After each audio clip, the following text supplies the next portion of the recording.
আসসালামু আলাইকুম। যদি কোনো ব্যক্তি নাবালক সন্তান রেখে মৃত্যুবরণ করেন, তাহলে ওই নাবালক তার পিতার রেখে যাওয়া সম্পত্তি পাবে কিনা? পাইলে এই সম্পত্তি বিক্রি করতে পারবে কিনা? এই বিষয় নিয়ে আজকে কথা বলবো। আপনাদের সাথে আছি আমি অ্যাডভোকেট শামসুল আবেদীন।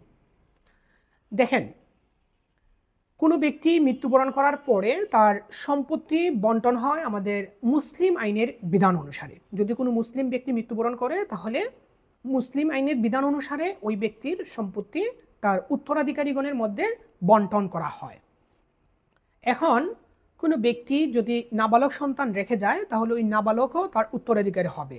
এমনকি যদি কোনো গর্ভজাত সন্তানও রেখে যায়, ওই গর্ভজাত সন্তান যদি ওই ব্যক্তির মৃত্যুর পরে জন্মগ্রহণ করে, তাহলে ওই গর্ভজাত সন্তানও কিন্তু তার উত্তরাধিকারী হিসাবে গণ্য হবে এবং তার পিতার রেখে যাওয়া সম্পত্তির অংশ ওই গর্ভজাত সন্তানও পাবে, নাবালকও পাবে।